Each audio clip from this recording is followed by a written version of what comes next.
Welcome to Costly Conversations. I'm super excited to be on the line with Shermichael Singleton. How you doing, man?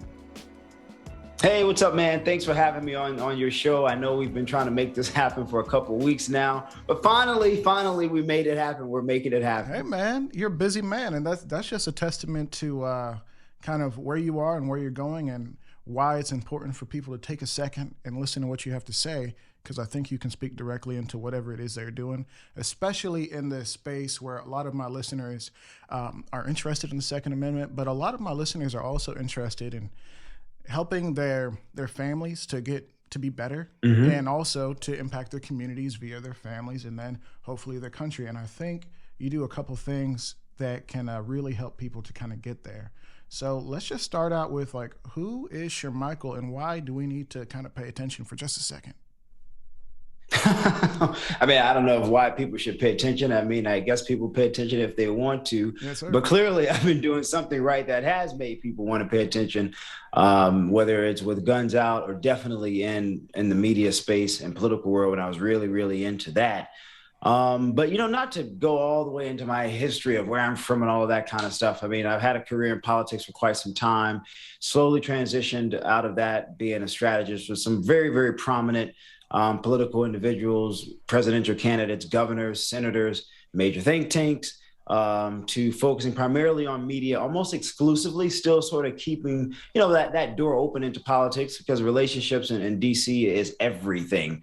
It's always about who you know in this town more than any probably other town that I've ever been in, from New York to LA. I mean, there are variants of it, but here it is like number one. So spent a lot of time in media for the past 4.5, 5 years now, and now doing Guns Out for about a year and a month.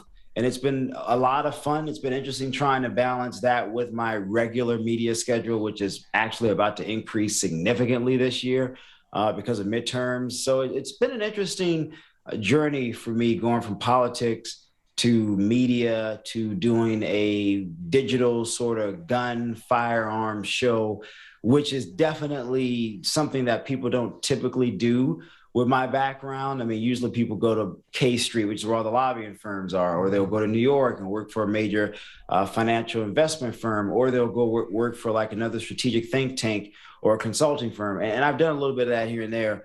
But I was like, you know what? Why not do something that's fun and enjoyable, and it takes me away from the seriousness of politics? And who in the hell doesn't want to be able to get away from something that's stressful? Even if they do love it, it doesn't matter. And so that is sort of what Guns Out has sort of become for me. It's like that way to relieve all the stress and craziness and angst that comes from my actual everyday career. Yeah, absolutely. And that's actually something that I've wanted to talk to you a little bit about, is like, where do you see yourself in this kind of gun career? Is this a hobby for you, or is this something that you do take seriously to the point where you say, hey, let me invest more and more time? I know you said your day job is increasing. Yeah, no, I mean, it definitely is something I take serious. I don't believe in wasting my time on things that I don't think that I can grow. I mean, time for me is everything, dude. I mean, like everything. And time is also money. And so I'm looking at things like, okay, if I'm going to do something, it has to be, one, worth my time. It has to be worth my potential financial time as well, right? Because it's like I could be doing other things that are making me a whole lot of money. And so if I'm going to invest my time in a certain thing, a new thing, how can I expand this new thing to be a significant part of all of the other things that I have going on? And I think, you know, thinking about Guns Out and thinking about the country as a whole right now and seeing this increase in new gun owners, particularly people in our community, it's really important, man. I think it's important that Black people have a litany and a diverse group of Black people creating content so that we can see ourselves. I mean, you have folks who are more of the hip hop crowd, you have some folks who are more of the tactical military crowd, self-defense crowd, and you don't have a lot of folks that specifically focus on the entertainment aspect of the 2A community that are Black. And so for me, it's more than creating good content, having a lot of fun, educating people. It's really, for me, about representing our community in a way where other Black people can know it is okay to utilize a gun outside of a defensive scenario, meaning you can go and have a lot of fun and do really cool training scenarios with other Black people. And it is okay to see ourselves in that light. And so I wouldn't even know if I would call it a new career embarkment, if you will, but I would probably definitely say it's a passion project. And the passion is because it's always been important for me in everything I've ever done in my career, in part because I'm usually the first at a lot of stuff that I've done, particularly on the political side, to really represent excellence as it pertains to us. And you got to have passion to do that, because a lot of times it is a difficult process. It's a tedious process to get to the point where whatever you're doing actually turns into something where people are giving it the necessary credibility and respect that you ultimately hope said thing becomes. And so that's sort of the way I see what I'm doing with Guns Out, is really showcasing us, as I think you probably do and as other Black people do in this space, with excellence in the right light, to say that when you think of Black people with guns, we're more than criminals, we're more than victims of police brutality. We can ascertain a skill set, be knowledgeable, and actually put really great content together for our community, but also, generally speaking, for anybody else who decides to indulge themselves in it. Okay. No, I think that's super important, and I'm glad you laid that out there so neatly. I wanted to ask you in practical terms, because people talk a lot in the fanciful of, oh, we should do these things, and the political speak. And I do think you laid it out pretty clearly in regards to providing quality entertainment that's at a high level that you can respect, content that you would enjoy. Are there any other practical ways that you feel like you are, in a sense, representing your community well, and also creating something that they can be proud of? Or is that even something that you think about too often? Or talk about that. I think about it all the time. I mean, again, from politics to when I'm on national television, and my grandfather used to say, whatever you're doing, you don't just represent yourself. You don't just represent this family, you represent our whole community, because more often than not, there just aren't a lot of people that look like us in many of the rooms and circles and spaces that I'm in. It's just a reality. And I'm always thinking about that, because I have no idea who's watching me and making an opinion about our whole community. Yeah. Literally, a lot of people make those types of assumptions about people. And then they'll meet someone and they'll say, well, I guess maybe what I thought about them as a group was completely wrong. Or you don't know what people who are younger in our community who may say, I want to do this, but I don't know if I can. Because I've never really seen enough people like us do. So that is important to me, man. That's something that I don't take lightly. I don't take it for granted. And that's not to say that like race is a center part of my life. It's not, but it is to say that I'm very cognizant of the fact that I do represent a group of people. I'm a representative of a group of people who aren't typically in the circles and spaces that I'm in. And I would be lying to say that I don't recognize that, or that I'm somehow naive of that.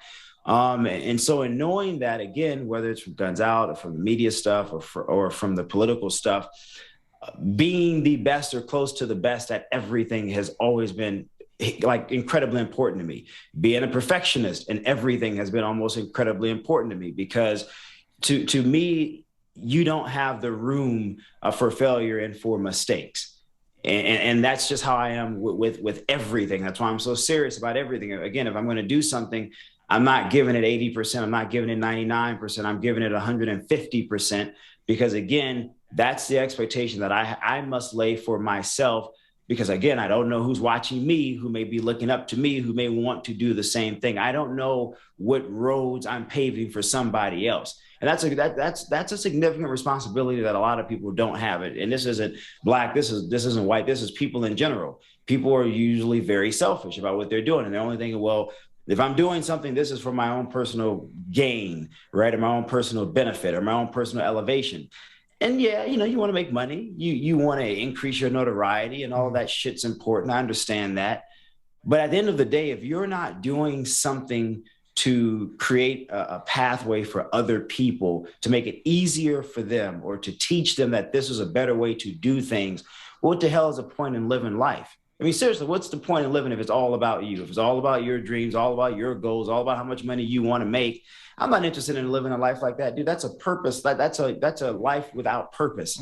I'm not interested in that. Life is too short to live a life without purpose. That's only about one singular individual. So I hope that answers that question. No, that answers it extremely well. And I'm glad I asked it, because I think people will look at the show and they say, oh my gosh, it's clean, it's polished. Oh, they've got the money from GOA, they've got backing from Warrior Poet Society. And for a moment, if they don't look twice, they might miss the real, I suppose, the ethos of it all, if I'm using the right term. Well, dude, but that stuff, you know, and I know people, those things weren't given, right? Like we worked for those things, and that's the thing that's why I said hard work is so critically important. We worked for those things. We made, now granted, you know, some things, especially the GOA side, the political side, that comes from my background, those relationships. I mean, but you work, but that goes to tell you, you put in work in a certain arena, and it creates contacts to open up doors and other things that are maybe secondary or third or fourth removed from the main thing. And the Warrior Poet Society thing had happened because they saw our content and people were saying, oh, wow, look at these guys. Again, when you work hard, man, people can't help but notice. Now, maybe for some people, it'll take longer than for others. Everybody sort of has their meteoric rise at different points, and we haven't even had ours yet, but I think we're headed there. But for us, it's about putting in the hard work, working hard, being diligent about what we're doing, having fun. You got to have fun. Life is too short. You got to have fun, but you do have to put in the work. You do have to lay the roadblocks, if you will, or the foundation to build upon. And that's the part that's hard. That's not easy. That's the part that most people just don't want to do, because everybody wants all the followers and all the flashy this and flashy that. And again, I get it. God knows I definitely get it. But you got to understand, if you want to sustain that, you got to put in the damn work, man. Nobody's going to give you anything. No one's going to just give it to you and say, here it is on a silver platter. And I don't even know if I would want anybody to give me anything, because that way I can say I earned all this shit on my own. No one gave me this. No one gave me a handout. It's because of my own work. It's because of my character. It's because of the way that we treat people, or it's because of the work I've put in another arena that gave access in this new arena. Absolutely. So I'm curious. So let's take it to your show that's on Warrior Poet Society. We'll do a quick plug for that. It's a great show. I'm really enjoying it. I'm on episode, is it 3? Where Thanks, you guys man. go down to Texas, or come to where I am, dude, in Texas. We put in so much work. Like, we put in a lot of work in general for YouTube. John is really particular in his own way. I'm even more particular because media is my background. So for me, it's like, if we're going to do something in front of a camera, it has to be really, really great. And we put in a lot of work, man, to make those episodes that are on the network so far like television grade episodes. Absolutely. Cable grade episodes. And it's not easy, and it's not cheap either. Oh, absolutely. It's probably one of the nicest looking documentaries. I know I saw some behind the scenes stuff. You guys are using, like, you know, tens of thousands of dollars worth of gear and equipment, you know, probably. I don't want to get into the exact numbers because I know I'm gonna kind of probably pass out from a shock, but honestly, you guys really went big for this, and I really hope people do jump over there just for a second, watch it, and figure out kind of who you guys really are. I know, just not to spoil things, but there was a time in your Guns Out journey, as you were starting the YouTube channel, or not even there yet, you said, hey, let's start the YouTube channel. Okay, let's transition it to television. And you had some connections in the TV world, and then bad things happened, and you guys couldn't be on television anymore. Yeah. I mean, originally, so when we started thinking about Guns Out, we did maybe 1 or 2 videos on YouTube, and it really just was to put them up to just see if anyone would even notice. And at the time, I was getting ready to co-anchor a show, a global show, but specifically tailored for the DC, Maryland, Virginia market. I didn't want to do the show because I didn't like my co-host, and I'm really picky about who I do television with because it's something that I do. And I was like, you know what? I don't want to do this show with this particular person. They said, okay, fine, then we'll cancel the show. We'll find something else to fill the void. And I said, well, wait a minute, I'm doing this Guns Out thing. This could be interesting, especially with so many Black people now getting into guns. Yeah. And so, like any major media company, they're going to look at the numbers. They're going to say, oh, yeah, there's clearly a market for this type of content coming from 2 Black people, for this whole new market of Black people who are getting into this. Let's definitely put it on air. Then January 6th happened, and, you know, politics and business, those things, man, when they intertwine, it can be a mess. And so it ultimately became the decision of that broadcast company, which is one of the largest, the second largest in the country. Now they were number one, just got replaced by, I think, Tribune or Next Star, I think is now number one. They're number two. But anyway, they made the decision, new administration, we got to deal with FCC. The last thing we need after the January 6th stuff and everything that came from that, the last thing that they wanted was political retribution or financial retribution. And so we weren't happy about it, but, you know, understanding politics, understanding business, you know, at the end of the day, a company that's a publicly traded company that's worth billions of dollars, they have to make decisions that are going to be in the best interest of their stakeholders. Mm-hmm. And that means not doing stupid stuff that could potentially cause you legal jeopardy or a lot of money. And so they made the decision like, look, guys, we like it, but this is just not going to work. Not right now. Right. And so we said, okay, well, we understand. I wasn't very happy about it, but it was like, okay, well, what do we do? Are we just going to stop this or do we keep going? We talked about it. It was like, you know what, let's keep going. Let's try to figure out a different path to making this thing successful.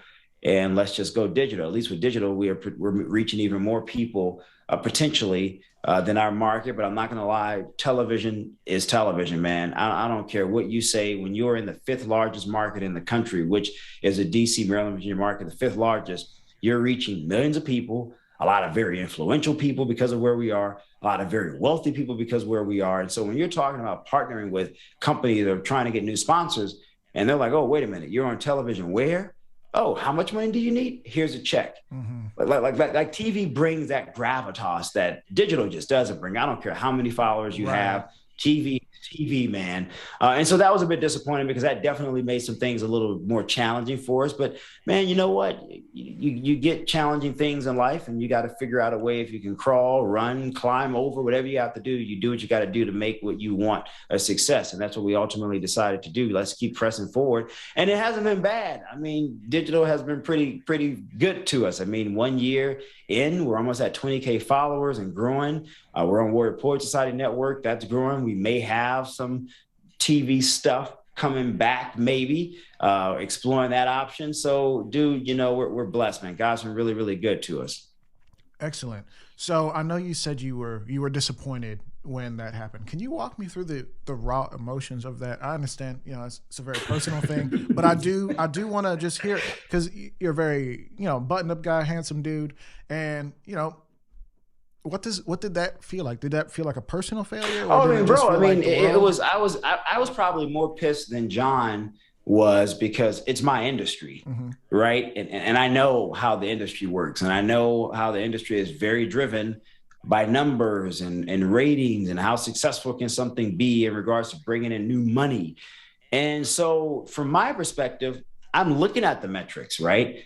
I'm like, there is clearly an audience from this. And we started to see that there was an interest in the show based on some of the early numbers that we were getting from the show. Mm-hmm. And our show was airing on Sundays right before the football game. So we had a very freaking good time slot, because usually people getting ready for the game, people are coming over, they're usually already on the channel that the games are coming on. Mm-hmm. So they see our show and I'm like, wait a minute, what the hell is this? Two black guys with guns? What is this about? Let me check this out. Right. And we were getting emails, bro. And again, look at the numbers are great. And so for me, it was, I was like angry. I was pissed. I was disappointed. I made a lot of phone calls, bro, to the CEO's daughter, of the chairman of the board's daughter, because her and I are close friends. The chairman of the board is best friends with my mentor. I went through every loop possible to try to make it happen still, despite the decision. And just some things are just out of your control, man. Like I said, when politics and business is involved, it can have a negative impact on a major entity. You will never win. I don't give a damn how great your idea is. You will never win that fight. Yeah. And that was not something that I was naive of, but it certainly was a real, like a life reminder. Don't get too beside yourself. Right. Yeah. Money trumps everything in this country, okay? And so does political influence and clout. Right. I mean, you're just looking at the situation right now where just timestamp what we're doing. Joe Rogan versus who is the other guy? There was a Neil Diamond or Neil Young. Neil Young. Not Neil Diamond. Neil Diamond might have had a chance, but Neil Young said, "Hey, I don't want to be on the same network, Spotify, as Joe Rogan." And who do you think they care about right now? They're not touching Joe Rogan because Joe he Rogan. brings That's why they're paying so Joe much Rogan money. $100 million. $100 Joe million. Rogan has got That's a pressure bad from all deal. kind of folks. Yeah, yeah. I mean, he's getting pressure from a lot of different people. Yeah. Because he has interesting views. Sure, he does, whether you agree with them or not. But again, a company will, man, they will stand behind the person for as long as they can, as long as the ratings are coming in, until it gets to the point where it's like, it's costing us money. Right. I'll give you an example. Bill O'Reilly with Fox News. Mm-hmm. Bill O'Reilly was getting paid, what, $80-90 million a year, was one of their most successful anchors before the Tuckers of the world. Mm-hmm. And he had a lot of issues, a lot of complaints. And we'll take him off air for a couple of days, for a week. Oh, Bill's on vacation. Over the past years, they still stuck by him because Bill was a money magnet. It wasn't until the sexual allegations came out and we were in the midst of that whole movement where companies realized we will lose millions and probably hundreds of millions of dollars from advertisers. We got to let this guy go. This is going to cost the company money potentially. And Joe Rogan hasn't gotten to that point yet. I will say, though, Joe Rogan needs to be careful. Now, that's not to say that Joe Rogan can't leave Spotify. He's made a lot of money and go and do his own thing. He certainly can. Look what happened with Megyn Kelly when NBC fired her after the whole Santa Claus thing. Oh, boy. Remember that, with Santa Claus being white can't be black thing. Yeah. They fired her, paid her out of her $60 million contract. And now Megyn is doing her own podcast and is doing well, but Megyn isn't on TV every day anymore. Right. And so I think you got to weigh those options. So it's like, okay, yeah, I have a lot of money and I'm going to say what I want to say. And I don't give a damn if they fire me or not. And I will start my own thing. And that's great. And typically you will be successful with that own thing. But these entities are so big, man, that they do put you in a space that's really, really difficult to create on your own. Right. And that's something that people in the public sphere have to sort of balance, if you will, like how you got to thread that needle, right? Like how careful do you want to be with your language? How careful do you want to be what you want to say? And if you don't care, then go do your own thing. And I think Rogan has been good at getting right there at the edge, and then he stops. Right there at the edge, because he's not stupid. Now, there may come a point in time where he just says, I don't care anymore.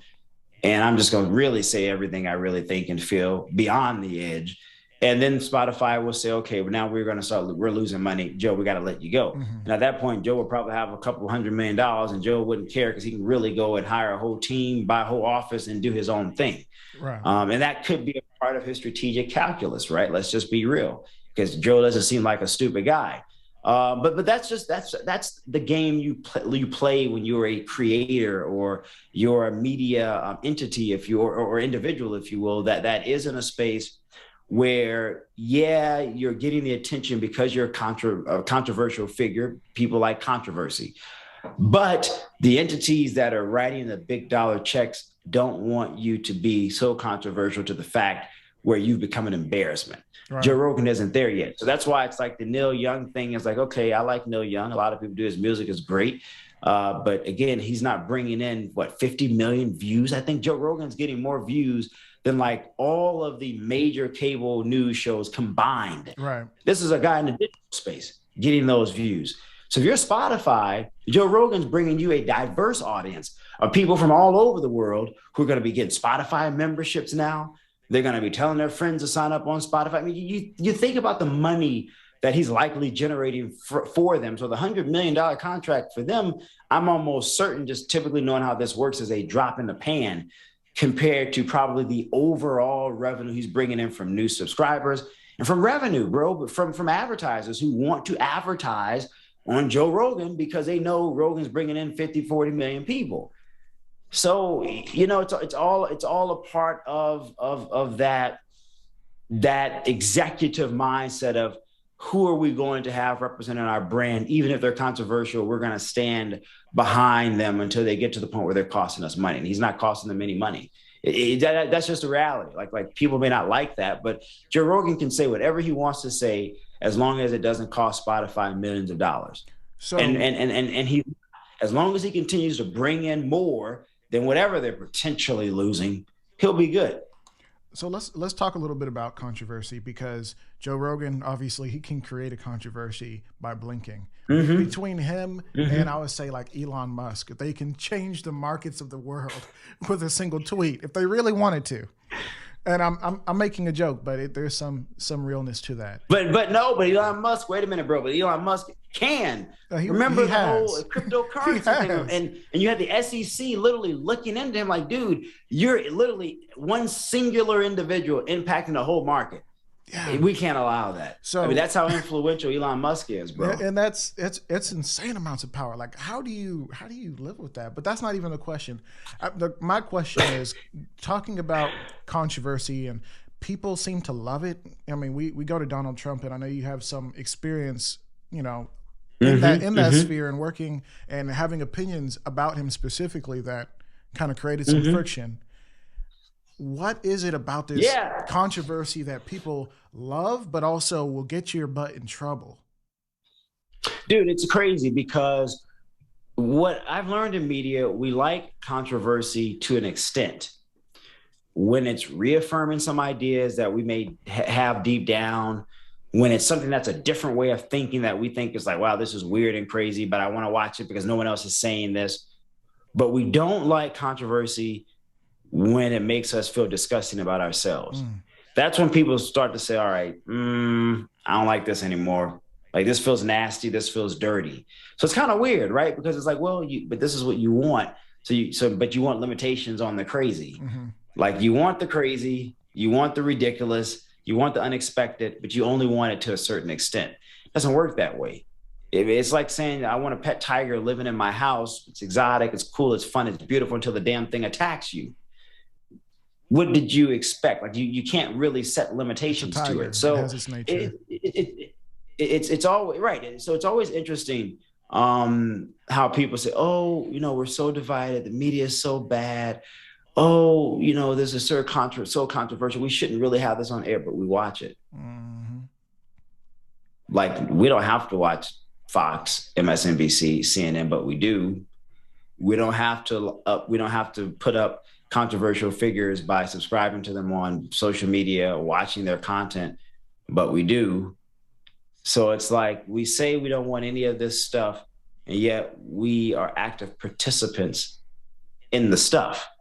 Like, it defies all the damn logic to me. I never understood that about human nature. It's one of the most peculiar things in the world when you think about it. It's like, we're very quick to say, yeah, this is bad, and we know it's bad, and we know we shouldn't be doing it, and we know that it's really bringing down our culture, our society, whatever the hell the case may be. But yet, it's cool, though. It's fun. I'm going to be a participant.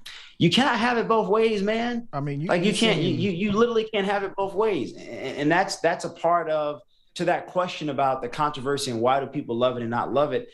It is a part of that weird thing with us as human beings of liking really weird, crazy, enticing things, but not wanting to feel responsible for what can come from those things. And that just has always defied my logic. Seriously, it really has. Like, being in media, I watch it in real time, and I've never understood it. Now, I know you've had several interactions, and you've been on plenty of panels in media on stations that people, generally gun guys, are like, what the heck is going on? And I feel like you might even get, I don't know if you get questions about, like, why do you work with MSNBC? Why were you on CNN? How could you be in the same digital room as Don Lemon or Don Lemon, or however people say his name?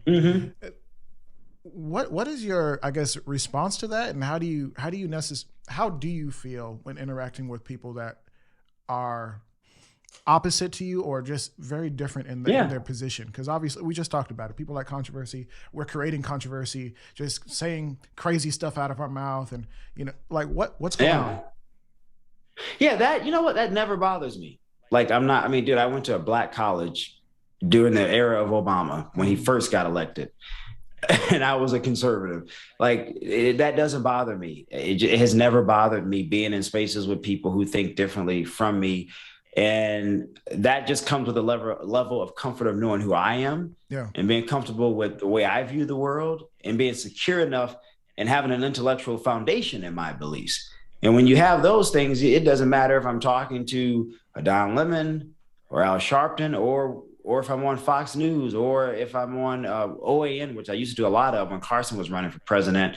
It doesn't matter. I literally feel comfortable wherever I am in whatever space and for whatever audience, because my views aren't changing. Now, maybe my articulation may change, right? That's just being strategic with media and being a good communicator. Like what I may say when I used to do a lot of Fox, it will be very different from how I would say it on CNN or MSNBC. I just change articulation while maintaining the same premise, because the reality is I know my audience. And I know one audience in one space will agree with everything I'm saying. I know another audience is going to be a bit tepid because they're like, I don't know about this. I'm a little bit skeptical of them. So it's like, all right, well, how do I win those people over? Or at least how do I open the door for them to understand where I'm coming from? Even if they don't agree with it, at least they accept this is logical, this makes sense. I don't agree with it, but I get it. And that's a matter of knowing how to articulate in any space, no matter what, no matter where you are. And it's not easy, dude. Like, let me tell you something. It is not easy at all. But you learn how to do that well in politics because you work for a lot of different politicians. And whether it was from Romney, Carson, or when Carson endorsed Trump and traveling with the former president's campaign team. And Trump was a little different. He was different from any politician for a lot of reasons. Trump just didn't care. No matter where he was just going to say whatever he felt, no matter what. But most politicians, the ones who are really calculating everything, you may go before evangelicals, then you go before your Chamber of Commerce business guys, and then you may go before a diverse community. And the premise of your beliefs and what you support and believe does not change. You got to be consistent. People don't like inconsistency. But the way you articulate to each of those different groups has to be different, because what will energize evangelicals versus what may energize the corporate folks, the corporatists, versus what may energize your minority groups, it's not going to be the same. Yeah. And anyone who's a good communicator will tell you that. And so knowing how to navigate the nuances of that from my political background has allowed me to navigate it in the media space for the most part pretty well. And again, it's not an easy thing. It comes with experience, man. It comes with time. But again, if you're a good communicator, you're going to be good at it. It doesn't matter where you are. You can talk to anybody. So one thing that I have noticed is there is a certain attitude about, if you're going to, especially from the markets that I often speak to, just the Black community and people who are encouraged by firearms, and people who are very what they would call like pro-Black, is sometimes they feel like if you change your message or adjust it for the comfort of others or the comfort of white people specifically, that you're selling out in a sense. How do you reconcile that concept, or does that even faze you, the idea of, oh, well, if I'm trying to make it a little bit more appealing to this audience to get my mission done, does it change anything in your heart?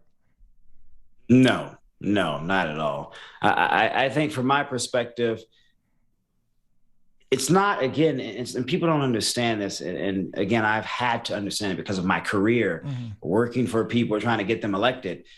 You have to be able to connect with people. You have to. And people are different and groups are different. And if you cannot figure out a way to articulate to one group in different articulation to another group while still maintaining the same belief, you're going to have a hard time. You really, really are going to have a hard time. Or you can just be singular in your support. And some people are okay with that, right? Like some people are saying, okay, well, if I'm a politician and let's say I'm a Trumpist person and I'm big on nationalism and populism and that's my thing, some people are okay with saying that's my lane and I don't really care if I attract anyone else. And some people are saying, well, yeah, I want this lane, but I also want to attract other people because I want a broader appeal. I think when you think about Trump, I'll give you an example. You think about Trump now telling people to take the vaccine. Who in the hell would have ever thought Trump would tell people to take the vaccine? But I know people who are very close to the former president who are working for him, and it is a part of a strategic thing that they're doing. And I won't get into all of that, but I understand the strategy here. And people don't really think about those nuances as it pertains to communication. And so, yeah, when people think, well, oh, you're changing your message to only talk to Black people, that's like, oh, that's bad. No, it's not. No, it is not. Because the things that are going to mobilize Black people as far as interest and how they view those interests may be somewhat different from white people. Now, that's not to say that there aren't shared commonalities. That's a different thing. That's not to say that education, safety, defense aren't agreed upon by all groups of people, right? That's not to say that, but it is to say that how those groups of people internalize what those things mean for them is very, very different. And you really got to understand that there is a unique difference in that, and being able to articulate that is important, man. And you see effective people like, go back to Joe Rogan, which is why I think Rogan is so effective at being a good communicator, is when you look at the interviews that Rogan has done, what, for the past couple of years now, 2-3 years since he's been on Spotify, he has never limited himself with who he talks to. Right. Because Rogan understands the importance of having a broad appeal. And so whether you're black, white, whether you're into UFOs, whether you're into business, whether you're into health and science, there's literally something for everybody with Joe Rogan, man. Literally everybody. And Rogan's understood, and I don't know if he thinks about this, I'm certain he probably does, but Rogan has appeared to me as a communicator from the outside looking in, and from someone who thinks a lot about marketing, he appears to me to be someone, and Trump is like this in many ways as well, appears to be someone who understands that, okay, I know for a fact that if I want to expand and grow, I got to figure out a way to communicate about certain things that will reach a lot of different people no matter where they are. What better way to do that than to bring on a lot of different people from a lot of weird backgrounds, people who you would never think one guy would talk to all of those different people. Now, Rogan's position of what he believes doesn't change. But in his case, the different guests allow him to have a different form of communication that may reach different groups of people. Absolutely. If that makes any sense. No, it's insane, the broad reach that he can have. Just like you said, UFOs to eating right to comedians. Like who doesn't like a comedian? Dude, to old actors. I'm telling you, bro, there will be Harvard courses taught on Joe Rogan's ability to communicate so effectively and his ability to market. Because again, like what I was saying earlier about politicians, how you would maybe go from evangelicals to business folks to like different groups of voters. And while your overall beliefs don't change, how you articulate them may change for different reasons, because you're trying to speak to those individual groups' specific interests. Joe does the same thing, but differently. He's speaking to specific groups' interests through the guest, right? So his beliefs and what he feels about various things are maintaining, and sometimes you see them evolve in real time, but he doesn't have to necessarily articulate a different language. The different guests are doing that for him. Yeah. That's really freaking interesting, man. Like from an academic perspective, studying marketing, studying communications, and trying to understand like how to be more effective and better at doing it. Dude, he is one of the best in that space at doing it, just as Trump, regardless of the politics, let's dismiss the politics, was crazy effective at being a darn good marketer and communicator, man. Like, I don't care what anybody says. The guy is brilliant at it. And when you understand the academic pedigree of what it takes to be that effective, like, this guy's brilliant. Like, he's freaking brilliant. And you can't take that away. You cannot, no one can ever take that away. No matter what people say about Joe, no matter what people say about Trump, those guys are brilliant at the craft. You know, I was just talking to my mother-in-law about the Kofifi incident. And it's like, man, the world wanted to know what Kofifi meant. And I was like, did he mean COVID? No, that was way before. He has no idea. Okay. So you brought him up, Trump. You've been very critical of him in the past, even to your detriment, maybe. Depends on how you look at life. How would you say working in the same spheres as him, and even in a way working for him in a way, how do you feel that you maintained your values? What are your values, first of all, and how did you maintain it working in his space? Well, I mean, look, like any person, I have a set of standards that, to me, I don't care who I'm working for, I'm not going to let those standards be diminished. And that was a part of my issue with the former president. It was like, okay, yeah, I like some of the ideas, I like some of the policies, but I think there's a decorum that comes with being president of the United States. No one will ever change my mind on that. There is a decorum when you're the highest, most powerful person in the country.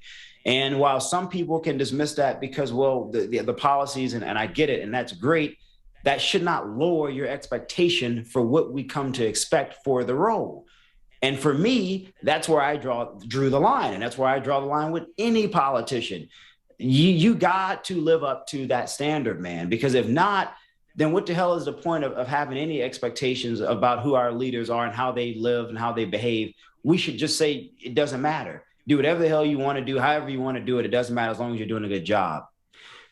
No, man, like we cannot become a society like that where we have no moral or ethical guidelines. And that's not just with the former president, that's with any politician. And you got to be consistent with that, whether it's a Democrat in office or Republican in office. And from my perspective, I can't be critical of disliking certain behavioral things of someone else who's ideological different from me, but muted on someone who happens to be in the same party as me, because then I become a hypocrite because it's like you're not consistent in your beliefs. A lot of people aren't consistent in their beliefs. I don't particularly care. I'm going to be consistent in my beliefs because at the end of the day, you have to look in the mirror at yourself. And some people are okay with saying, well, I'm going to be all over the place. That's not who I am at all. It has never been who I am. You know, I've tried to hold to this as often as I can and just saying this out loud. Like, and I'd consider myself politically homeless, but I chant this like principles over party, like every day. Like the gang politics of DC is kind of wild, but it almost seemed like the Republican Party, and I know you've spoken on the issues with the party system, was so in love with winning and winning big and bigly, or however they said it, that they were like, whatever he wants to do, we'll just do it. In fact, more people like him. Let's make this happen. And I'm not trying to be critical or anything like that, but I'm saying what I saw. What do you? No, I mean, I think that's true. Everything has a cost. Like the Bible, if you're a Christian, the Bible speaks a lot about this. Everything has a cost and will come at a price. Winning is great. I was a strategist. My whole job was helping Republicans win at every level. I was an opposition researcher. My job, after being a strategist, my job was to dig up all types of dirt on Democrats to help Republicans. No one needs to tell me what it means to win. I know what it takes to win in very nasty, ugly ways that most people probably wouldn't be even comfortable with hearing, and stuff that I wouldn't even want to share on this podcast. Everything comes at a cost. And people need to realize that. And so you'll win today, you'll win for a while, but at some point the winning will come to an end.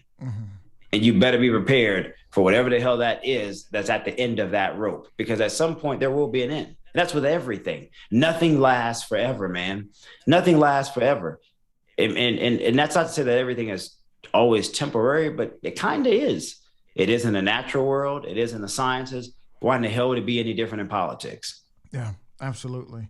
Now, talking a little bit about party politics, I find myself somewhere in the middle where I like a lot of the things the libertarians say, but I don't call myself libertarian.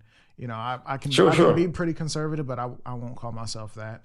Now, you once upon a time, said that you're kind of tired of the two parties politics and whatnot. Could you? I think it's horrible. Let's talk about that. I think our system it's horrible, dude. I think we are so divided, man, for just so many different reasons, bro. Whether it's for racial reasons, ideological reasons, even within ideological camps, there are divisions, which is crazy, right? You're not pure enough. You're not consistent enough. There's no room for disparate thought.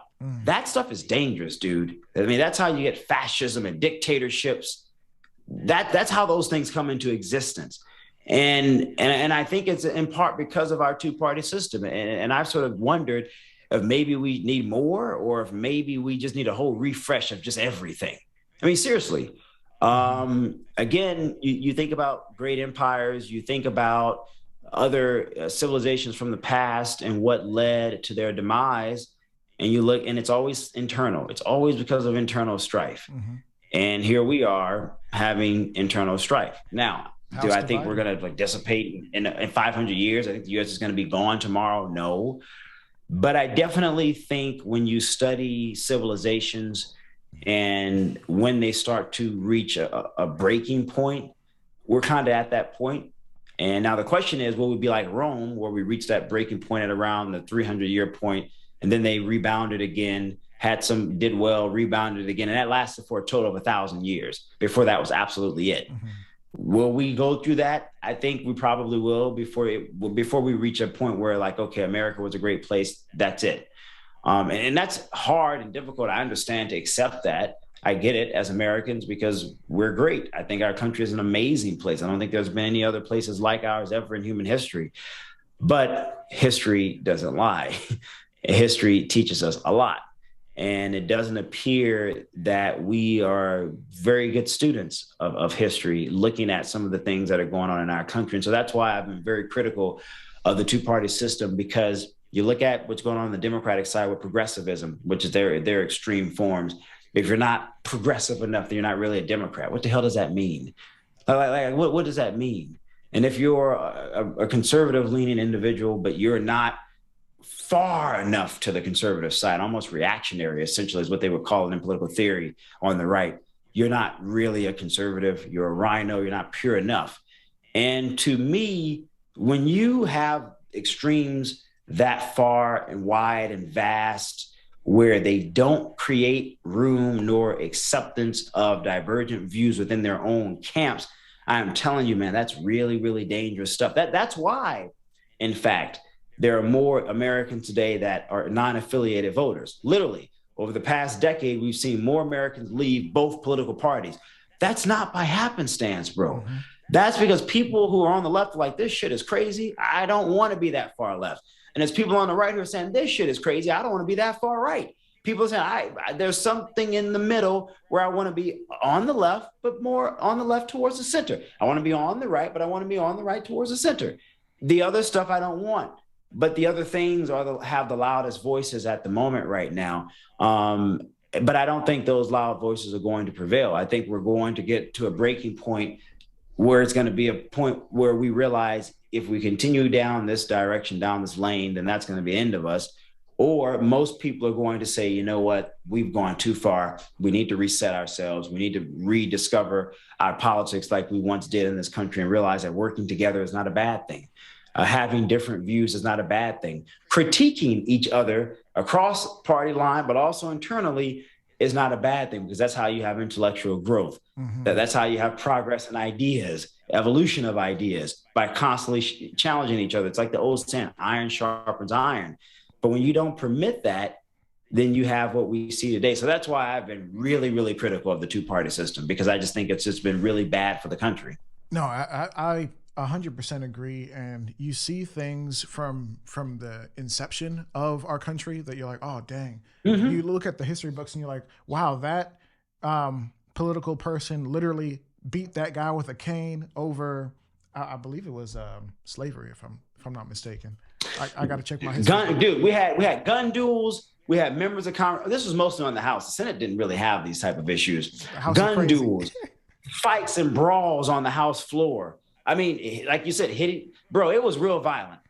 I am thankful we haven't gone to that point, which is why I stated we haven't reached the point of no return yet. But dude, if we get to the point where members of Congress are threatening each other with guns and getting into physical altercations, then we're at rock bottom, in my view. If we get back to that point, I think today it would be even worse than it was then. So then we really hit. I have heard certain instances of like AOC got mad because somebody got up in her face and like cussed her out. And I'm like, oh, dang, that's wild. Did he really do that? When I know that people in politics do lie. However, I think there was some admission of that guilt. And I'm like, dang, how far have we fallen where people are getting up in ladies' faces, no matter if you don't like her or not, if she's awful, if she's literally all these things, and like cussing her out in public, like, bro, you a dog for that. Yeah, why is that? To me, that kind of stuff just isn't necessary, man. And that's one of the reasons why I've just come to despise what's become of our politics. Mm-hmm. I fell in love with politics because I loved the ability to debate differences with different people. And in the midst of the debate, we both know that we're trying to go in the same direction. Like we want to use different vehicles, but we know we want to go down the same road.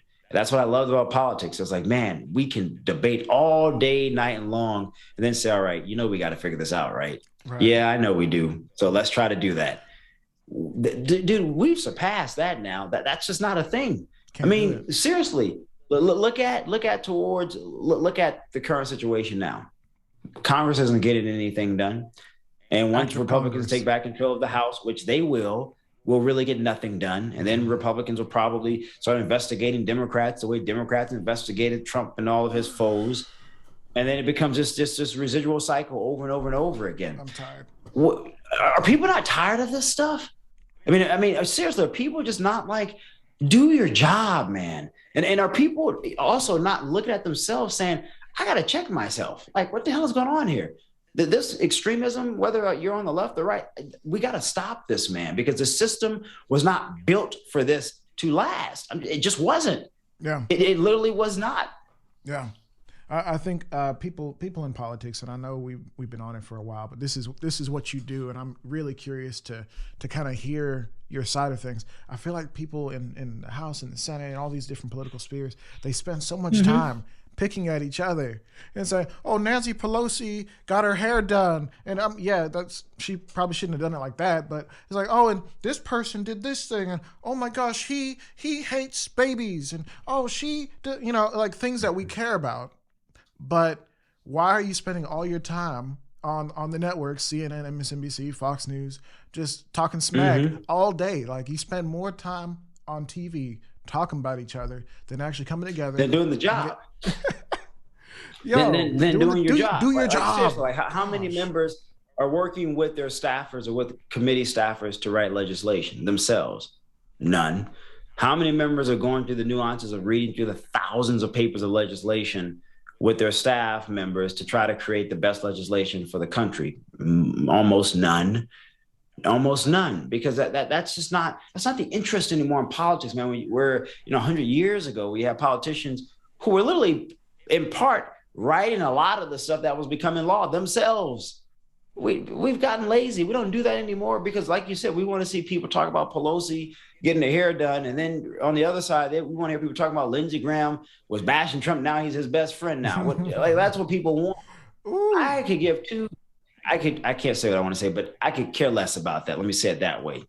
I want to know, how are you guys working together to move the country forward? We know Democrats, typically liberals, are very big in their ideas about moving things forward.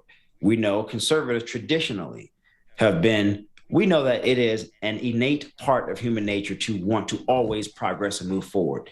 It's in us. We have to. Look at history. It tells us that. But the conservatives have always been the ones to say, my Democratic friends, let's be mindful of certain things as we progress. Let's be a bit more methodical. Let's have constraints, right? Because if we don't have constraints, we don't know where we may go. If there aren't a certain expectation and rules and limitations and standards. Boundaries on the river. That was the conservative side to the Democratic side. But in the midst of those two things, we were in the past, for the most part, and again, we had moments like we discussed where members were violent, but for the most part, in the country's history, we've been able to balance it out. We've been able to balance Democrats' big ideas, because they usually have big ideas about the future and the problems of today, with conservatives' constraints on the big ideas.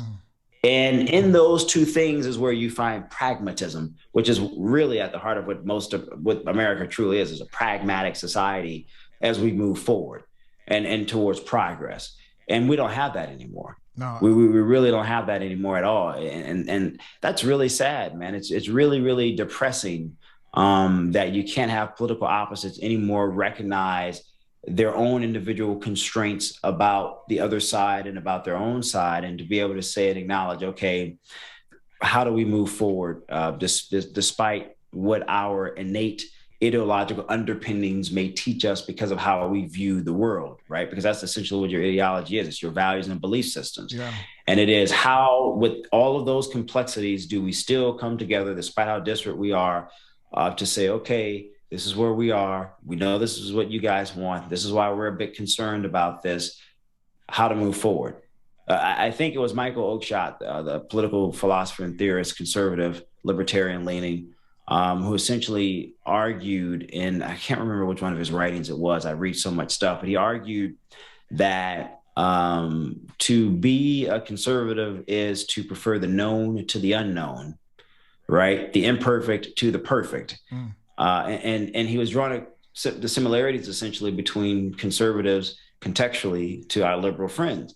We don't mind the unknown because, again, that goes to their natural idea of big, and you got to go big and you got to be expansive to better things, versus a conservative saying, we get big. We actually do get it. We understand why you would want to get big.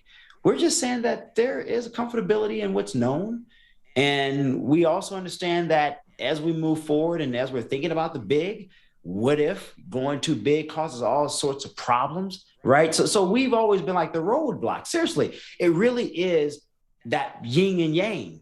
And that's why I've always had an appreciation for liberalism as a theory, as an ideology, as a belief system, as I naturally have as conservatism, because I've always realized the two are like symbiotic partners, if you will. You cannot have one without the other, bro.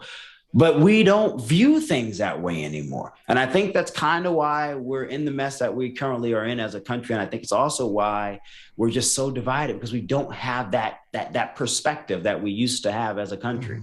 Man, I think about my wife, and I know you're in a dating relationship, if I'm not correct, and even at that level where my girlfriend's in the living room.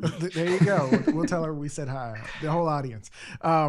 But I think about, like, man, like there are so many things, like we're having a baby soon, and it's like, man, so many things we disagree on, or we need to like have checks and balances. Like, okay, I want to buy all these things for the new baby. I'm like, I think we should buy plenty of things for the baby, but we don't need 3 of these. We just need 2. And so we're going that's in the same perfect direction. Analogy. Yeah. That's a perfect analogy to what I was saying about the politics. I don't think I could have described it in a more reductionist approach, in a layman's way, for everybody to get it. That's a perfect example. And that's where liberalism and conservatism have always balanced themselves out. That balance is gone, man. Yeah. It is. The balance is gone. Right now, we're in the moment of extremism. Yeah. And this is not relegated. Like, I know people like to, in the media, they do this often, and I hate this. They always try to say, oh, it's only the conservative side that's it. No, that's not true. That is not true at all. Let's not be naive about this. We need to be honest. If we're going to be spectators of politics, we need to be honest. And honesty means you have to have a fair assessment of the entire board, not half of the board. Right. And if we do have that fair assessment of the entire board, then it's very clear that the problems are rooted on both sides. Absolutely. No, I think. And I'm not trying to do it both sides, right? Because people are like, oh, well, you're doing it both sides. No. I think there can be different problems. There can be different problems, but there's still problems. Yeah. Right? Right. Like one problem may be rooted in a certain thing, and the other problem may be rooted in a whole different thing, but the extremism is still there. Absolutely. If that makes any sense. Absolutely. And like what you said with the whataboutism and the both sides thing, at the end of the day, you have to check yourself. I put out a tweet the other day that said, like, hey, us as Black people, we care about the criminal justice system.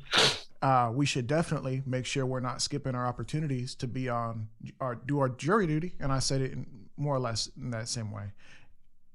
People got upset. People said, hey, other ethnic groups do it the way they want to do it. I'm like, well, we don't have I don't have time to think about other people. I'm thinking about us. We need to do these things for us. And if there's issues if there are issues after we do what we have to do for us, we can address those issues. But make sure you show up. Make sure you address the issue.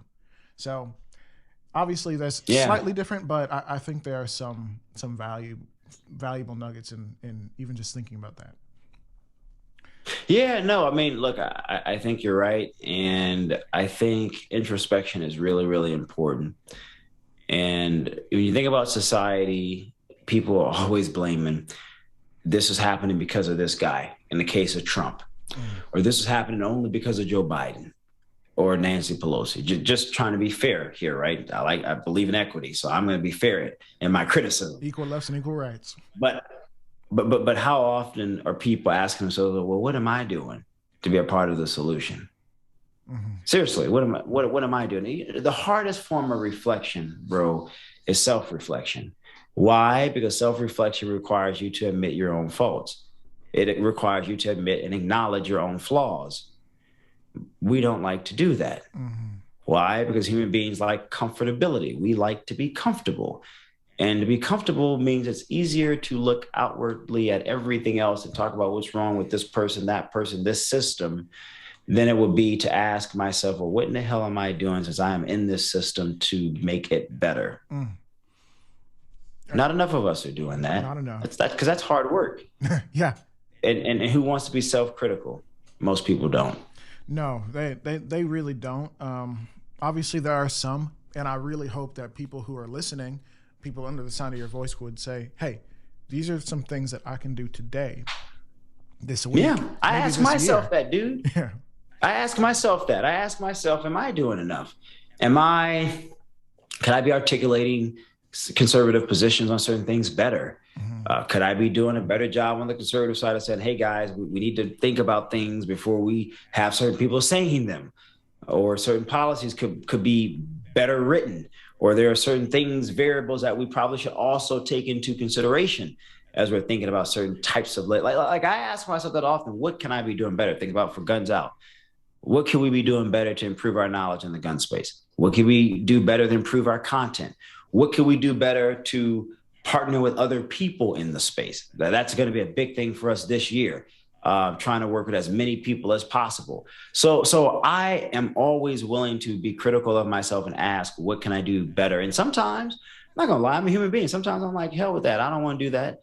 I shouldn't have to do that, or I'm not interested in but then I have to tell myself, no, you need to check yourself. No, yes, you do need to do that. Yeah, you do need to do this a little differently. Yes, you should be more considerate of whatever X, Y, and Z things. More people need to do that, man. I mean, I'm serious. More people really, really need to do that. The world is a dangerous place, man. Yeah. And right now, this is the most peaceful time in human history, ever. You think about the Ottomans, the Byzantines, the Greeks, the Romans. There have always been conflicts. You think about the different periods, right? From medieval stages and all the other different periods. The world, for the most part, has always been in the midst of violence and war. This is literally the most peaceful time we've been in. Yeah, I mean, shoot. Ever. Why not in this moment? Well, right. But why not? That's another good example. Why not in this moment relish in it and try to reach the absolute maximum of our human potential and excellence? Because this moment is not going to last forever. Right. So why not realize that and do that in this moment? So when we do go back to hell in a handbasket, we can at least say, man, look at the heights that we've been able to ascertain, and hopefully we can maintain them in the rough spots. So in a sense, calling this our Renaissance period instead of looking forward to some time where we have universal basic income, which can be a Renaissance period because everybody can just stay home and do art. Yeah. I mean, I think, I always think big, man, about ideas, and I'm always open to just so many different ideas because I've never been so dogmatic in my own beliefs where I've always believed I had all the right answers. That's just like, I've never been that kind of a person. I'm always like, well, hey, if you have a different approach, or if you're thinking about this differently, tell me. Maybe I am going about this wrong. Maybe there are some things that I'm just not considering. But we need people to have big ideas, man, because that's what made America. Think about it. Despite the slavery and all of those imperfections, what made this country in the offset was because guys had big ideas. Right. If they didn't have big ideas, we would still be a part of Great Britain. I think and we'd have British accents. I think of the concept of even when you look at Latin America and you see all these different the diaspora of the Hispanic culture there, and it's like, dang, people, and obviously in the States here as well and other places, people literally got on boats, many of them willingly, came here and said, let's leave everything. Basically, we're going to die in a new land. And obviously there are some issues, and people will talk about the colonization and stuff, but just concept this: getting on a boat, packing up your family, and said, let's go do something different. We're going to leave the country. Right. What? Who's doing that? That's not. That's what I'm saying. Big ideas formed America. Yeah. Why should we now all of a sudden limit ourselves to our thought process? I mean, creating it. That's what we're doing, because again, we become too dogmatic with this is the only way, this is the only right way because I'm right and you're wrong. No, absolutely. And it's ridiculous, and it Dude, it tires me.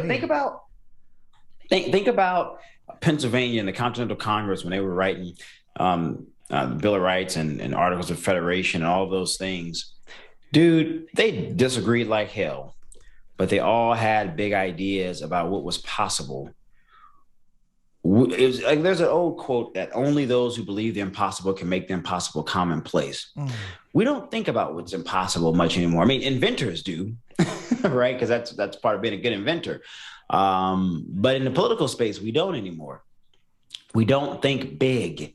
That's not good, man. Yeah. That is not good. That's not good. We don't think big, and we don't challenge ourselves internally in our own camps, and we don't challenge ourselves the right way across camps. So in my hence mind, tribalism, right? yes. Hence tribalism, hence hyperpartisanship. I agree with that, and I think that is something specifically for Black and minority communities or people who are just struggling overall. It's like, man, what did you see growing up that allowed you to believe that the impossible could happen? For me, my dad owned a business. He had a GED school, and also he ended up getting a PhD as I kind of went into adulthood. And now I'm like, everything's possible. Maybe I don't want a PhD, but I know it's possible for a Black man who had a, third grade reading level in high school to get a PhD. Like, it's possible. Anything, whatever you want to do. No. For me, it was a combination of things. My grandparents, parents, my grandmother has a PhD, uncle was a retired psychologist, grandfather, serial entrepreneur. My mom has had a lot of different corporatist jobs. And so for me, it was just always education and always think big. And the sky's the limit. No matter how crazy other people may think your idea is, you dictate whether or not it becomes a reality. And so for me, I grew up just being raised with the idea that nothing is off limit. Yeah. Nothing. Literally. I mean, no matter how crazy the idea and dream may be, nothing is off limits. And I think if more people, particularly people in our community, and there are a lot of different reasons for the why, but if more people maybe waited a little longer to have kids and were able to instill those things into those kids, or had the knowledge to instill those things into those kids, man, there are just so many talented young brothers and sisters out there who could be doing some impeccable things. Yeah. If they really believed that the sky is the limit. And it's such a cliche, like we said, the sky's the limit. It's a cliche to say that. Yeah. But it really is, bro. It really, really is. You only limit yourself. Now, that's not to say that society doesn't sometimes make it difficult. Let's be real about that. That's not to say that in some regards, those roadblocks don't exist. They do. But man, to be able to climb the hell over them or bulldoze through them, or hell, dig under if you have to, and to look back and say, wow, I did this, man, talk about the gratification that's going to give you. So think about this. Jeff Bezos wasn't a billionaire when he was born. I don't think he was born into some extravagant wealth. Not to my knowledge. He wasn't. However, he overcame all those roadblocks and became something of an icon. Now for him, he's literally traveling into space with his Amazon money. I know, the sky crazy is dude. the limit. If the sky is not the limit, crazy. then what is? And I'm not saying like, oh, no, it's crazy. And that's not that. to say that everyone's going to be a Zuckerberg or a Musk or a Bezos of the world. It can't happen like that, it is to say that you have potential to grow and fly and expand your wings, man. And I always try to tell like especially young Black guys this, who find themselves getting into a lot of trouble. I always say, man, you have to know your worth. You have to know your value, because if you don't know your worth and your value, then nobody else is going to give it to you. Yeah. I mean, who should? Whose job is it to assess your value and live that for you? Now, I do want to talk about valuable things in regards to you, then we'll wrap up. Now, you worked with Dr. Ben Carson. That's an iconic move. Yeah. Insane. Like, guys, listen. This man literally worked for Dr. Ben Carson as he's running for president of the United States under a major political party. What?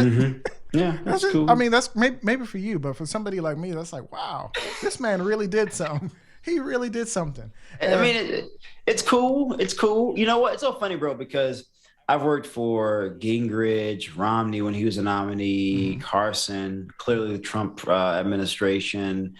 Done a lot of TV stuff, did a lot of consulting with a lot of really wealthy people, including some that are very well known. And to me, I'm just like, I'm having fun, dude. I'm living life. I'm enjoying myself.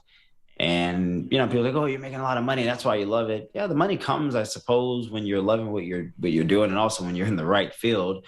But for me, it's just about having fun. Like life, you know, you read a lot of books from a lot of great writers, and they always talk about just how challenging and difficult life can be. And so when I think about that, I just want to make sure I enjoy everything.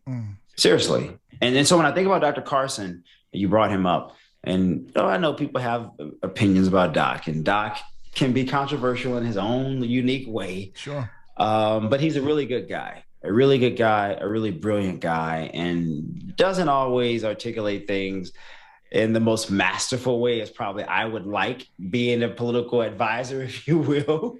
Sure. But no candidate always gets it right 100% of the time, unless you're like Bill Clinton, Obama, or Ronald Reagan, or John F. Kennedy, who are like the masters of communicating, or Abraham Lincoln. But even they had their issues. Like let's really think about that. They did. Right. But we consider them to be like premier of communicators in the political space. Right. But no, Carson, dude, is just a good guy, good family guy. A lot of fun to work with and for. And I always tell people this one thing about Doc. Doc is a guy who reads everything, like profusely. He's a profuse reader. And I remember I don't know where in the hell we were. We were somewhere, dude. And this was when he had already dropped out of the race. And we're in a car with some guys, and some type of bird flew by, something crazy. And Doc was like, yeah, that's a so-and-so bird. And he started getting into like the history of them, looking at him like, what the hell? How would you even know it? Some random stuff, dude. And when we got out of the car, the guy was like, oh, why does he even know that? I was like, dude, he just knows a lot about a lot of random things because he reads so much. So that's one thing I really loved about him. We could go anywhere and just see something that you just wouldn't typically think about. And Doc would go into the history of it. And I would listen, and he'd say, yeah, I read this in so-and-so book. You should check it out. And so that was really fun. I always love being around people who just retain information, are always looking for new information, regardless of what the medium is, right? Yeah. Whether it's about history or the natural sciences or the politics or engineering. He was just that guy, give it to me all. And I really, really appreciated and value that a lot about him when I worked with him more closely. I mean, I don't work with him much anymore. Still have lines of communication with him, of course, because I worked with him for so long. But just a fun guy overall to work with. I mean, and a lot of times, believe it or not, we wouldn't even talk about politics a lot of the times after he got out of the race. I mean, because at that point he was focusing on business. And so we were talking a lot about business things, a lot about culture, just stuff that you just wouldn't think he would probably be interested in, believe it or not. Wow. That's really awesome. And I thank you so much for sharing that, because there's obviously no one here is you to have experienced that and to really kind of know what it's like to work with basically a major player in the race. And really, I mean, Doc took very good care of me when I worked for him. Yeah. During the campaign, after the campaign, I became his communications director. He went into HUD. I became deputy chief of staff while I was there.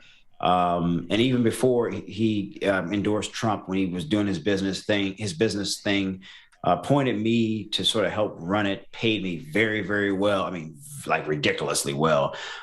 He took good care of me, man. So that's why when people, have their comments about him politically, I would say, look, you're not going to like it what everybody thinks about politics, and that's fine.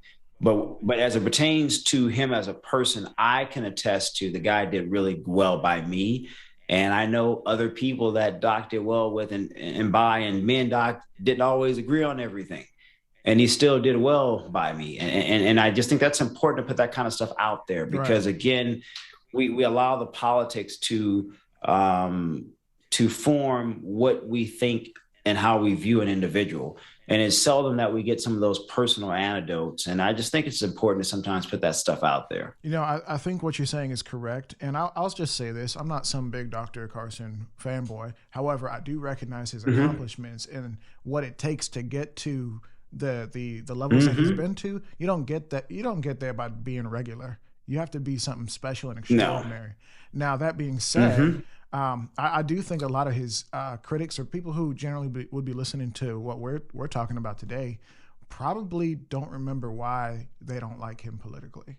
And I'm not trying to say that they're not, up to date on the stuff, but think about it. Like, there's a lot of people that most people don't like politically, like say Trump. They'll say Trump is racist, but they can't quite remember the racist thing that he did. And I'm not trying to say that he's not or that he is, but I'm saying that people parrot and repeat. So I'm going to challenge anybody listening today. Don't just do that. Figure out why something, if you hate something, figure out why you hate it so you can articulate that. Because and if you've done that, then hey, I respect it, right? Right. If you've done that thought process and you've gone through the rigmarole of formulating your own ideas about a person based on your research, okay, I respect it. May not agree, but I respect it. But I agree with you. At least do that. And that's not what Carson, that's just across the board, right, man. Don't even take what the hell I'm saying at face value. You shouldn't take what anybody's saying at face value. Maybe you can use it as a starting point to go into your own investigations, and that's a good thing. Yeah. So last question, and then we'll call it a night. I know we went a little long. Sure. Bro, when you running for president, bro? Dude, never. That was a dream. But I have seen enough of politics, the good and a whole lot of the bad, where I just wouldn't have the patience, man. You have to be a really arrogant person to be in politics and do it well. Seriously. I'm just being honest with you. Yeah. You have to be pretty self-absorbed to think that you are the best person to do a certain thing than anybody else in the whole country. Right. That doesn't really bode too well for me, because if I was president, I would want to probably work with everybody. I try my best to. I would also understand that, like, I have a set of beliefs that I'm not going to dismiss, and that would probably anger some people, but I would be open to trying to figure out ways to accomplish certain things despite those differences. I probably also, if I appointed people, I wouldn't probably only appoint people who think like me. Seriously. I would probably also want people who think a little different, who also represent another side of the country, because I recognize that when you're president, yeah, you were elected because of a certain belief by the majority, but there's also a minority that's a large minority that you also have to lead. Yeah. And that's not easy. And that is challenging. So I wouldn't ever run for president, man. I used to think about that and running for office, generally speaking, but I have seen enough of it because I've gotten enough of those guys elected. I've dug up enough opposition research to know, I just can't be that person. Yeah. No, but kudos to the people who decide to go down that path. We need them. And we probably need better political leaders. Maybe that's probably why I've just sort of stepped back from even thinking about that. And maybe, that were to change in the future, maybe I would reconsider it. But on our current path, no way. Yeah, I think no way, because I would feel like I couldn't get anything done. And I don't like being in a space where I don't feel like I'm making a difference. I think that's like, it's like, what's the point of you being here? That's sad that somebody who I think would just with your mindset, you're thinking the right way, in my opinion, wouldn't want to have anything to do with it because it's so toxic, to borrow the language of the kids. That's sad. It is though, for real. I mean, I'm like 31 years old, barely, and I could probably have a pretty interesting political career if I were to go down that path. But dude, it's like, okay, you get elected to the House, you become one of all of those members, 430, 435. What am I doing if I'm not carrying a certain line that is expected of me? Because you're just a vote at that point. You're literally just a vote. I wouldn't want to do that. Yeah. And if you do try to do things a little differently, then you're being ostracized. Right. You have to be controversial, and then how controversial can you be without actually holding ties? Politics is serious business because you're doing something that impacts people's lives. Yeah. It's not a game to me. That's not a joke to me. That's not a damn campaign slogan. That's not some stupid banner on some stupid cable news show. It's not some dumb headline in a newspaper article. That's serious business, man. And it requires serious people who actually give a damn about the job. Seriously. Not scoring stupid political points because it makes them look good with their base, regardless of which side you're on. That is the way politics is supposed to be interpreted by those who are elected to do the job. But that's not the case. Why? Because the political leaders are a reflection of the people. And our expectations of what we demand for ourselves have clearly hit rock bottom. Yeah, we've fallen off. Wow. Shermichael, thank you so much for coming on the show, man. I really bro. Thank you, man. This was a lot of fun. Yeah, I mean, this is a really wide-ranging conversation, bro. We've talked about all kind of stuff. Yeah, shoot. Oh, that's the hope and the dream that people who come on can get a little perspective about everything. You know, when I first got started, the slogan was like cooking up perspective, and I had this dream of, you know, just whipping it up and sharing out just thoughts and ideas that maybe people didn't expect, just to expand them and help to just nourish them a little more. And keep doing your thing, man. Keep having those conversations and bring on as many people as you can from within the community to a community that is, and from without. Yeah. Have those conversations about a plethora of things, because, bro, you never know how wide and varied your own audience could become. Who knows? Who knows? I mean, Joe Rogan had to start somewhere, right? Well, you know, maybe in a few years we'll be flying spaceships, you know. I hope, because I love space. That's one of the reasons I like Joe Rogan so much, because I'm like weirdly into to space for a lot of different reasons. So, hey, I'm all for the flying cars, bro. Well, let's go ahead and sign it out, man. Where can people find you and enjoy everything that you're doing? Yeah, well, first, I mean, guys, please check out GunsOutTV.com. Go to our website. Follow us on Instagram, Facebook, Twitter, GunsOut TV. Follow us and subscribe on YouTube, GunsOut TV, and check out all of our new videos and content.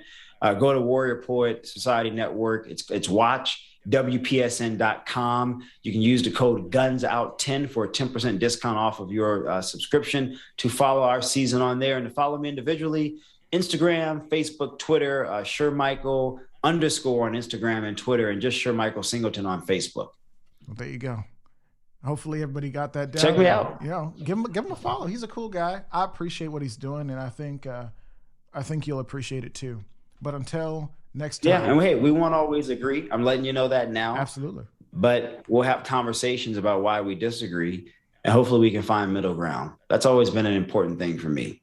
Yeah, I think so too. I mean, just balancing perspective, figuring out where we agree, and you know, being respectful at the end of the day.